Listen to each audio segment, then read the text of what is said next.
All right, clip number 2, section 6 notes on segment relationships and circles. In this clip, we're going to cover 2 examples.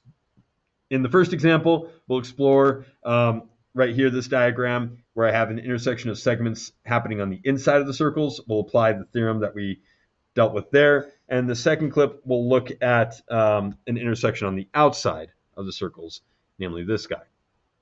Okay, so for the sake of our own eyes, I know it's a little small on these note sheets. It's a little bit easier to zoom in on it on Google Classroom, so feel free to do that. But I'm going to move to the whiteboard now so that I can blow this up a bit and we can analyze a little bit deeper. All right, so our first example.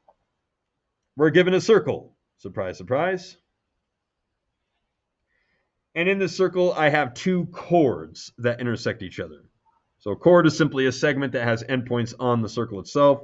So we get chord ML. And then another one that crosses this direction, chord JK, or KJ. Really doesn't matter the name order. They intersect at some point N within the circle. And then we're going to be told some information about these segment lengths. So in this case, this is a particularly complex problem in that each of the lengths that we're going to be given involves a variable. So let's deal with that. So from M to N, we're told that that's x plus 2 units. From N to J, that's x plus 4 units. N to L is x plus 1 units. And then K to N, the shortest one here, is just x units. All right, so fundamentally, what we're going to be doing here is we're going to be applying the theorem that deals with segments that intersect on the inside of a circle. And you'll notice the letters are different. So again, just to kind of summarize what we talked about with that first theorem, I have 2 chords that cross here on the interior of the circle. I'm going to take the pieces of each chord and multiply them by each other, and then set them equal to each other. So let's look at our first chord, M to L. It has 2 pieces, MN and NL. I'm going to multiply those together. They happen to have algebraic phrases in them. In some of the problems you're going to come across, most of the early ones, you'll just be given explicit numbers. In either case, I'm just replacing those geometric objects with whatever they're measured at. In this case, it will have variables. That's going to match or equal the pieces of the other chord, so K to N times N to J. And it really doesn't matter which side which one goes on, because they're going to end up equaling each other anyway. So if you used Kn times Nj on the left and then Mn times Nl on the right, it really doesn't matter. Okay, as long as you have the pieces of chord number 1 multiplied by each other equaling the pieces of chord number 2 multiplied by each other. All right, well, at this point, now I'm just substituting in each of those lengths. So Mn is that x plus 2. So I'm going to take that x plus 2, and I'm going to multiply it by whatever is there for NL. In this case, it happens to be an x plus 1.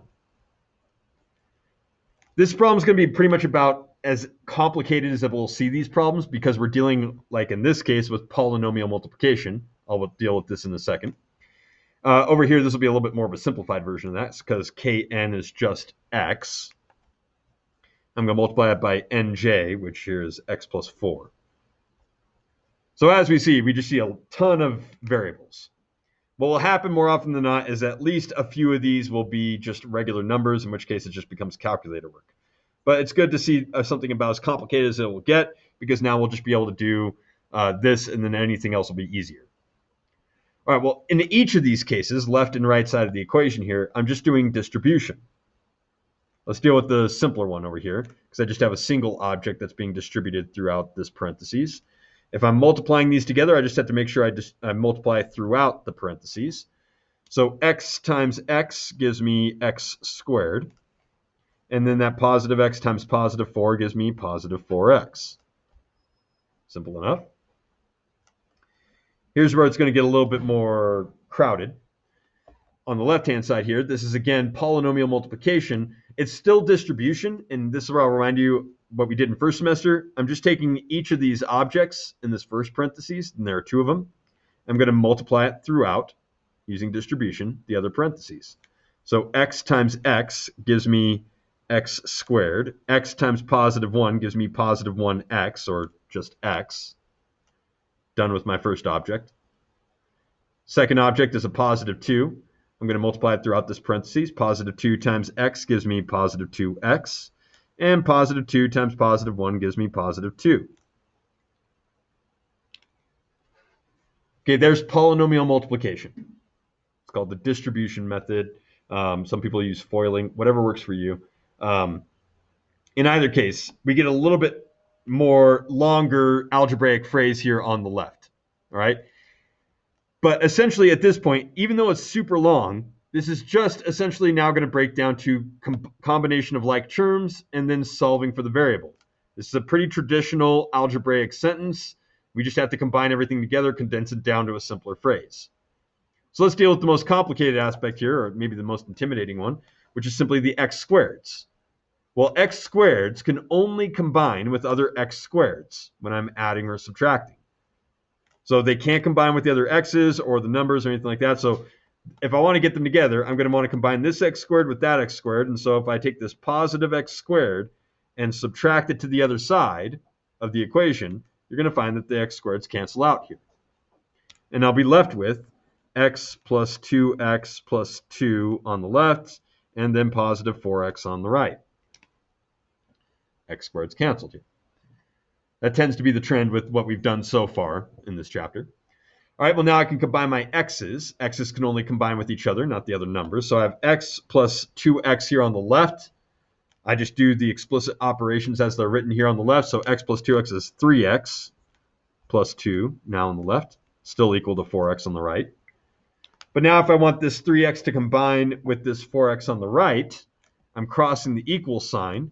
So I'm going to take that positive 3x and subtract it to the other side, and I'm going to get 2 is equal to just 1x, and we've officially solved for the variable. Essentially, everything we did there was just combination of like terms. Should be pretty familiar with that stuff so far. Even if it looks super long and intimidating, it's just a lot of combination of like terms.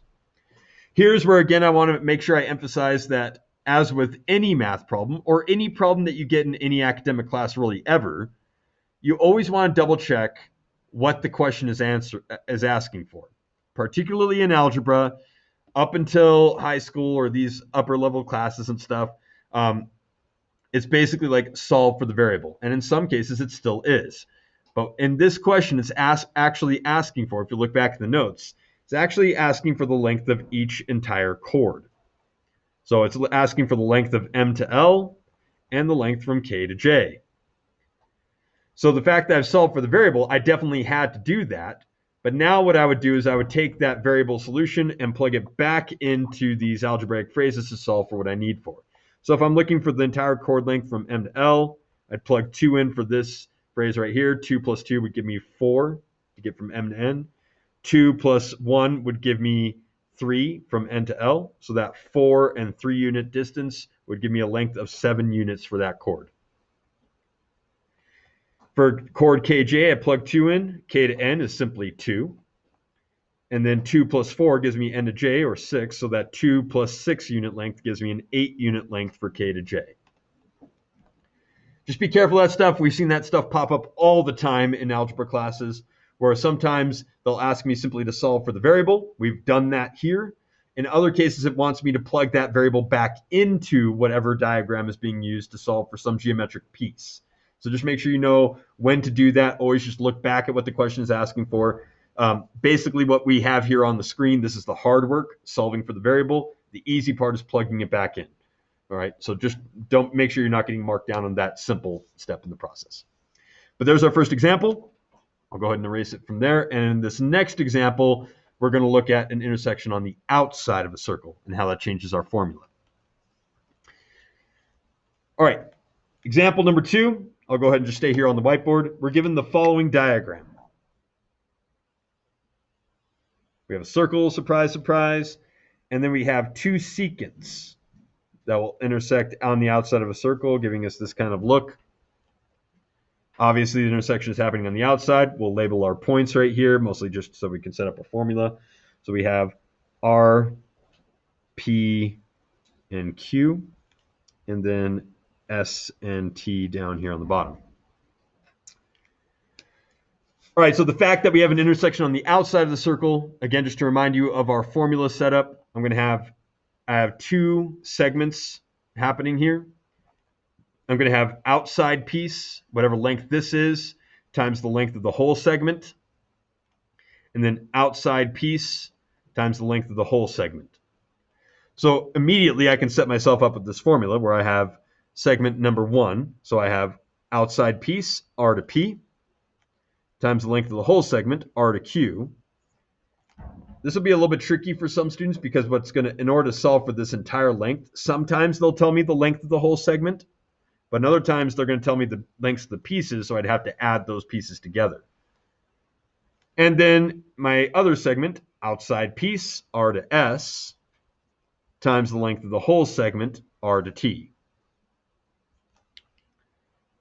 So without even having to bother about what stuff has been put in here for our lengths and stuff, that's going to be the geometric formula I use. So now I can apply what was given to me in the example. And thankfully here, this will be a little bit more straightforward. I have explicit numbers. They tell me from R to P is 9 units.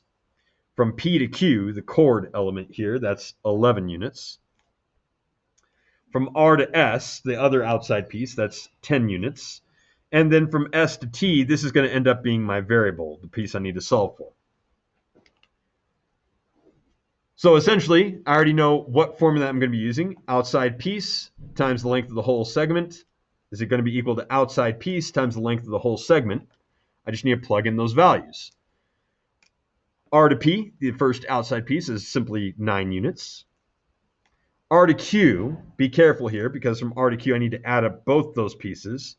And I'm going to show it this way. I know many of us would simply do this in our head, but I'm going to show it this way because if we do get algebraic phrases like we did in the last example, it's going to be important to understand that I need to add and combine like terms between those two pieces. So I'll show it like that. And then on the other side of the equation, the outside piece is simply 10 units. And then R to T, I need to add these two guys together again. So here we're going to get an algebraic phrase, 10 plus x. Okay, well, in this case, pretty straightforward for some of these things. 9 plus 11 is simply going to give me 20. So I have 9 plus 20 on the left-hand side here. On the right-hand side here, I have to do distribution. 10 times 10 gives me 100. And then 10 times positive x gives me positive 10x. Well, the left-hand side of the equation, 9 times 20, that can be done on a calculator. This one's going to come out to 180, still equal to 100 plus 10x. And now it's a pretty traditional algebraic equation. I'm going to move stuff away from the variable now. I'm going to need to subtract 100 from both sides. That's going to give me 80 is equal to positive 10x. Now divide by the 10, and I'm going to get 8 equals x. And this ends up being the end of the problem, because in this case, I just had to solve for x, the variable. Be aware that it could also ask me, like, hey, what's the length of the entire secant r to t? In which case I would have to take that 8 and plug it back into the diagram. So that's just other ways it might ask for it. But there's an example of using our segments that intersect on the outside of the circle. Fundamental change in the formula, but again, it's just outside piece times the whole segment. As long as you can latch onto that, the letters won't matter, and you can set up your equation. Be aware that, again, in this case, it's a little bit more common to what we're going to see as far as having explicit numbers. But we could have the same situation like in the last example where I get like x plus 7, 12x minus 2, x plus 5, or just x, and that sort of thing. So in those cases, nothing changes as far as that goes. It's just a matter of combination of like terms and a little bit more intensive algebra. But that'll conclude clip number 2. And clip number 3 will cover 2 more examples to finish this up.